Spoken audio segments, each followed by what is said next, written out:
grade 9. So welcome to this reading of our final book for the school year. So a little bit of an introduction. I've never done this before. Like a few years ago, it was kind of, I wouldn't even think I would ever record myself reading a book on video, no, for students. But because of the pandemic in 2020, I really wanted to still have a way to read our required books with my class, no? And so I tried it out with grade 10 of that year. We read our final book together. I did videos. For every chapter, I read it out loud on camera. I shared it with them.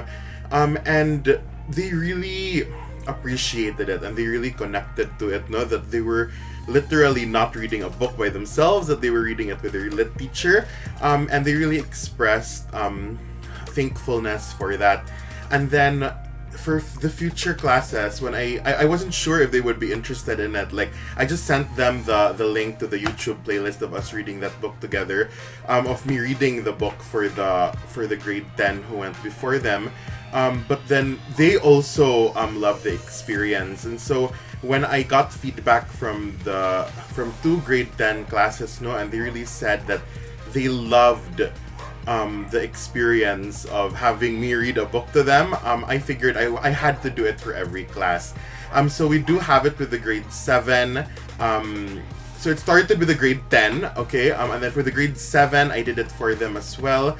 And then for the grade 8, we're doing it also. And so, of course, for the grade 9, I have to do this as well, so that every year, you get one book completely read out loud to you by your lit teacher, okay? And you will really feel like I'm in the room with you, reading the book with you. No, I hope that will be an experience that you guys will enjoy as well for our final book of the school year. And I knew right away, I always knew that if I were to do it again, because it takes a lot of work, guys, it takes so much work to read an entire novel on video, of course divided into different chapters, no, but it does take a lot of work. However, I did know that if I were to do one of the books from the grade 9, I would have to do The Book Thief. The Book Thief, I knew instantly that this is the book I want to read with you guys, like literally read with you guys, read it for you guys, because this is really one of my favorite books of all time. And of course, the other books I require, no, I love those books, of course, even the ones we read this year. I love To Kill a Mockingbird, and I love whatever Shakespeare play I let you guys read and perform. I love The Lord of the Flies, but The Book Thief, it's in my top 5, maybe top 3 even, of books good. No, I love The Book Thief. It's by Marcos Zusak. And I just love stories that are unique. I love stories that do something different, that I haven't ever, like, it's a story that I haven't read before, particularly because of the narrator, good guys, because the narrator of The Book Thief, our narrator is actually Death. Death is the narrator of The Book Thief. So the one telling us the story is Death. And so you'd kind of expect it to be this dark and morbid story, but it's not. It's actually one of the most beautifully written stories. It's one of the most heartwarming and heartbreaking stories I think I've ever read. And this is really one of the books that make me cry good, no? I cried the first time I read it. I reread it, and I cried again. And I usually cry with books good. It's very rare. I get emotional over books, but I never cry. But this book does it for me good, okay? And so it will be very interesting to reread it once again on camera, because maybe this, like, I don't know, I don't know if I'll cry again this time, but it will be interesting to catch that on video if ever I do, okay, because I don't think it's ever been done before. Alright, so The Book Thief by Marcos Zusak. Love this book. Love that I'm reading it for you guys for this particular class. I'm very happy that I get to read this with you. And I'm also happy that you guys get to experience the story through me good, like me reading it out loud. It reminds me of the days we used to read in class where I would read stuff out loud and we were literally reading it together. I think that even though we're reading stories together, no, I do still think stories connect us. But this process and this experience is the next step in that good, where we are literally reading it together good, because you, wherever you are, if you're watching this on the phone or on the laptop, you guys are literally experiencing the story with me. Okay, so that's kind of a little bit of an intro to The Book Thief. So The Book Thief, it is a World War II historical fiction. So historical fiction means that it is a fictional story but set in a real historical event, no? I mean, this is a World War II historical fiction, so it's set in World War II.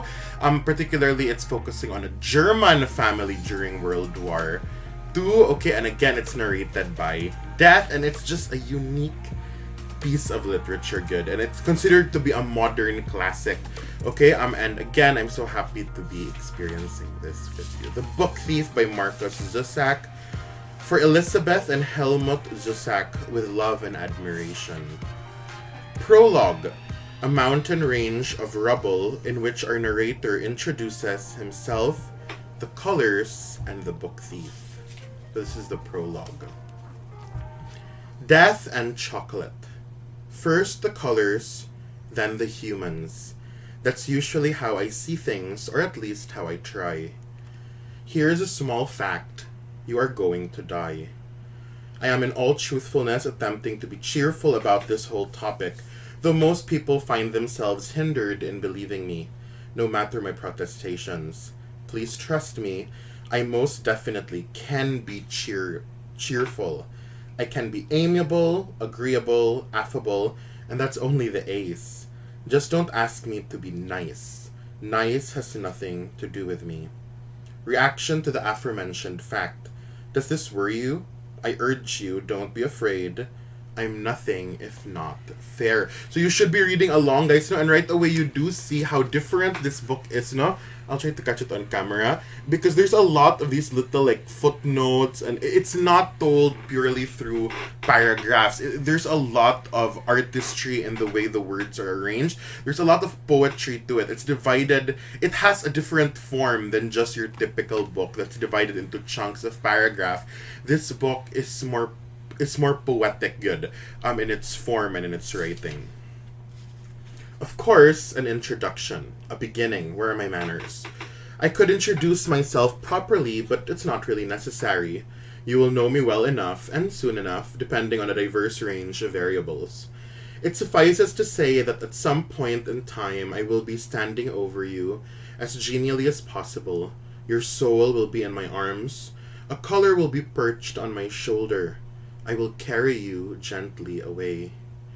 At that moment you will be lying there. I rarely find people standing up. You will be caked in your own body. There might be a discovery. A scream will dribble down the air. The only sound I'll hear after that will be my own breathing and the sound of the smell of my footsteps. The question is, what color will everything be at that moment when I come for you? What will the sky be saying? Personally, I like a chocolate-colored sky. Dark, dark chocolate. People say it suits me.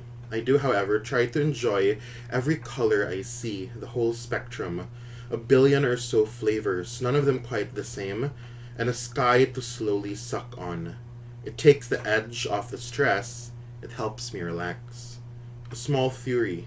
People observe the colors of a day only at its beginnings and ends, but to me it's quite clear that the day emerges through a multitude of shades and intonations with each passing moment. A single hour can consist of thousands of different colors, waxy yellows, cloud-spat blues, murky darknesses. In my line of work, I make it a point to notice them. As I've been alluding to, my one saving grace is distraction. It keeps me sane. It helps me cope, considering the length of time I've been performing this job. The trouble is, who could ever replace me? Who could step in while I take a break in your stock standard resort-style vacation destination, whether it be tropical or of the ski trip variety? The answer, of course, is nobody, which has prompted me to make a conscious, deliberate decision to make distraction my vacation. Needless to say, I vacation in increments, in colors, okay? So Death, he's so polite, and I think that's the first kind of shock, no, the first kind of twist that comes up in this book is that Death is really nice. Death is friendly. Death isn't like this scary and kind of threatening figure. He's talking to us like friends. And he says that I can never take a break. Death cannot take a break. And so he has to vacation through distraction. He has to kind of get distracted by different things in order to continue doing his job. And so he distracts himself with the colors of the sky. It's like a poem. And it's so easy to read, guys. Because for grade 8, I'm reading Count of Monte Cristo. And I feel like I have to clarify and explain things every paragraph, every 2 to 3 paragraphs. I always have to say something. But so far with this book, it's so simple, the writing, and it's so easy to read out loud, and I'm having so much fun, actually. Still, it's possible that you might be asking, why does he even need a vacation? What does he need distraction from? Which brings me to my next point. It's the leftover humans, the survivors. They're the ones I can't stand to look at, although on many occasions I still fail. I deliberately seek out the colors to keep my mind off them, but now and then I witness the ones who are left behind, crumbling among the jigsaw puzzle of realization, despair, and surprise. They have punctured hearts. They have beaten lungs. Okay, so that's what Death is kind of most affected by. That's what he's most tired with, and exhausted with. Survivors, the people who don't die. That's what really, really Murag is tiring and exhausting to him. I'm sorry if you hear dogs barking and everything. It's just one of those videos where these read along videos, they will come with sounds from the outside world, because I can't edit it out like I would a lecture, because with a lecture I can just say things again, but I can't edit every single read along video. So let's just welcome the distraction and try to live with it. Okay? Which in turn brings me to the subject I am telling you about tonight or today or whatever the hour and color. It's the story of one of those perpetual survivors. It's the story of one of those perpetual survivors, an expert at being left behind. So he wants to tell you a story about one particular survivor who keeps surviving. Like, this survivor just keeps not dying. A perpetual survivor, an expert at being left behind. It's just a small story, really, about, among other things, a girl, some words, an accordionist, some fanatical Germans, a Jewish fist fighter, and quite a lot of thievery. I saw the book thief 3 times. And then he'll start talking about the 3 times he saw the book thief, okay? Beside the railway line. First up is something white, of the blinding kind. So, these next series of chapters, guys, it's going to be about different colors. The skies were different colors, the 3 different times Death saw the book thief, okay? First up is something white of the blinding kind. Some of you are most likely thinking that white is not really a color and all of that tired sort of nonsense. Well, I'm here to tell you that it is. White is without question a color, and personally, I don't think you want to argue with me. A reassuring announcement. Please be calm despite the previous threat. I am all bluster. I am not violent. I am not malicious. I am a result. Yes, it was white. It felt as though the whole globe was dressed in snow, like it had pulled it on the way you pull on a sweater. Next to the train line, footprints were sunk into their shins. Trees wore blankets of ice. As you might expect, someone had died. So the first color is white because it's in snow, and so the sky is pure white. They couldn't just leave him on the ground. For now, it wasn't such a problem, but very soon the track ahead would be cleared and the train would need to move on. There were 2 guards. There was one mother and her daughter, one corpse. The mother, the girl, and the corpse remained stubborn and silent. Well, what else do you want me to do? The guards were tall and short. The tall one always spoke first, though he was not in charge. He looked at the smaller, rounder one, the one with the juicy red face. Well, was the response, we can't just leave them like this, can we? The tall one was losing patience. Why not? And the smaller one near exploded. He looked up at the tall one's chin and cried, Are you stupid? The abhorrence on his cheeks was growing thicker by the moment. His skin widened. Come on, he said, traipsing over the snow. We'll carry all three of them back on if we have to. We'll notify the next stop. As for me, I had already made the most elementary of mistakes. I can't explain to you the severity of my self-disappointment. Originally, I'd done everything right. I studied the blinding white snow sky who stood at the window of the moving train. I practically inhaled it, but still I wavered. I buckled, I became interested in the girl. Curiosity got the better of me, and I resigned myself to stay as long as my schedule allowed, and I watched. 23 minutes later, when the train was stopped, I climbed out with him. A small soul was in my arms. I stood a little to the right. The dynamic train guard duo made their way back to the mother, the girl, and the small male corpse. I clearly remember that my breath was loud that day. I'm surprised the guards didn't notice me as they walked by. The world was sagging now under the weight of all that snow. Perhaps 10 meters to my left, the pale, empty-stomached girl was standing frost-stricken. Her mouth jittered, her cold arms were folded, tears were frozen to the book thief's face. So the first time Death saw the book thief was when Death took her little brother on a train. It was a train, it was snowing, and then it had to stop for a while because of the death of the little boy, and Death took the soul of the little boy, and that's when he saw the book thief for the first time. Her tears were frozen onto her face. And these three moments, guys, that he's gonna talk about, no, the first moment was the white moment, the color was white.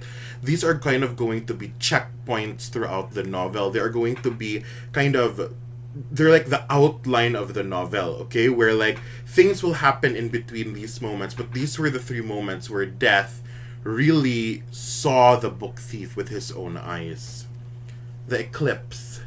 Next is a signature black, to show the poles of my versatility, if you like. It was the darkest moment before the dawn. This time I had come for a man of perhaps 24 years of age. It was a beautiful thing in some ways. The plane was still coughing. Smoke was leaking from both its lungs. When it crashed, 3 deep gashes were made in the earth. Its wings were now sawn off arms. No more flapping. Not for this metallic little bird. So the second time Death saw the book thief was there was a plane crash, okay? And he had to take the soul of a pilot. Some other small facts. Sometimes I arrive too early. I rush. And some people cling longer to life than expected. After a small collection of minutes, the smoke exhausted itself. There was nothing left to give. A boy arrived first with cluttered breath and what appeared to be a toolbox. With great trepidation, he approached the cockpit and watched the pilot, gauging if he was alive, at which point he still was. The book thief arrived perhaps 30 seconds later. Years had passed, but I recognized her. She was panting. From the toolbox, the boy took out, of all things, a teddy bear. He reached in through the torn windshield and placed it on the pilot's chest. The smiling bear sat huddled among the crowded wreckage of the man and the blood. A few minutes later, I took my chance. The time was right. I walked in, loosened his soul, and carried it gently away. All that was left was the body, the dwindling smell of smoke, and the smiling teddy bear. As the crowd arrived in full, things of course had changed. The horizon was beginning to charcoal. What was left of the blackness above was nothing now but a scribble and disappearing fast. The man, in comparison, was the color of bone, skeleton-colored skin, a ruffled uniform. His eyes were cold and brown like coffee stains, and the last scrawl from above formed what to me appeared an odd yet familiar shape, a signature. The crowd did what crowds do. As I made my way through as I made my way through, each person stood and played with the quietness of it. It was a small concoction of disjointed hand movements, muffled sentences, and mute self-conscious turns. When I glanced back at the plane, the pilot's open mouth appeared to be smiling. A final dirty joke. Another human punchline. He remained shrouded in his uniform as the graying light arm wrestled the sky. As with many of the others, when I began my journey away, there seemed a quick shadow again, a final moment of eclipse, the recognition of another soul gone. You see, to me, for just a moment, despite all of the colors that touch and grapple with what I see in this world, I will often catch an eclipse when a human dies. I've seen millions of them. I've seen more eclipses than I care to remember. Okay, so that is the second color, black, and then we go to the flag. The last time I saw her was red. The sky was like soup, boiling and stirring. In some places it was burned. There were black crumbs and pepper streaked across the redness. Earlier, kids had been playing hopscotch there on the street that looked like oil-stained pages. When I arrived, I could still hear the echoes, the feet tapping the road, the children's voices laughing, and the smiles like salt, but decaying fast. Then bombs. This time everything was too late. The sirens, the cuckoo shrieks in the radio, all too late. So this third time, so the first time was in the snow, no? When the little brother died. The second time was black, when the pilot died in a plane crash. And the book thief and another little boy were there for some reason. And then we go to the bombs falling and turning the sky red. And that's the third time. And the final time, death saw the book thief. Within minutes, mounds of concrete and earth were stacked and piled. The streets were ruptured veins, blood streamed till it was dried on the road, and the bodies were stuck there like driftwood after the flood. They were glued down, every last one of them, a packet of souls. Was it fate? Misfortune? Is that what glued them down like that? Of course not. Let's not be stupid. It probably had more to do with hurled bombs thrown down by humans hiding in the clouds. Yes, the sky was now a devastating home-cooked red. The small German town had been flung apart one more time. Snowflakes of ash fell so lovelily you were tempted to stretch out your tongue to catch them, taste them, only they would have scorched your lips. They would have cooked your mouth. I love that. Even there's ash falling, so it kind of looks like snow, which again connects to the first time we saw the book thief when it was actually snowing. But it's ash, so if you did, because when you see snow, a part of you wants to stick your tongue out and catch it on your tongue. But if you do that with ash, it will end up burning you. So even that, it's such a beautiful image. It's such a poetic image where the ash looks like snow, but if you were to taste it, it would burn you. I love this book. It's so well written. Clearly I see it. I was just about to leave when I found her kneeling there. A mountain range of rubble was written, designed, erected around her. She was clutching at the book. Apart from everything else, the book thief wanted desperately to go back to the basement, to write, or to read through her story one last time. In hindsight, I see it so obviously on her face. She was dying for it, the safety of it, the home of it, but she could not move. Also, the basement didn't even exist anymore. It was part of the mangled landscape. Please, again, I ask you to believe me. I wanted to stop, to crouch down. I wanted to say, I'm sorry, child, but that is not allowed. I did not crouch down, I did not speak. Instead, I watched her a while. When she was able to move, I followed her. She dropped the book. She knelt. The book thief howled. Her book was stepped on several times as the cleanup began, and although orders were given only to clear the mess of concrete, the girl's most precious item was thrown aboard a garbage truck, at which point I was compelled. I climbed aboard and took it in my hand, not realizing that I would keep it and view it several thousand times over the years. I would watch the places where we intersect and marvel at what the girl saw and how she survived. That is the best I can do. Watch it fall into line with everything else I spectated during that time. Okay, so in this bombing, when the book thief loses more people, when she survives yet again, she drops kind of her journal. She was writing a book about her life, and then death picked it up. She left it, man, because of the trauma of whoever she lost, no? She drops the book she wrote about her life, and so death picked it up, and he reads through it, and he thinks about it, and again, he did mention that one of the things that super occupies his mind good are the survivors, and the book thief survived him several times. The book thief survived him these 3 times, and he's kind of obsessed with her. He's obsessed with the book thief, and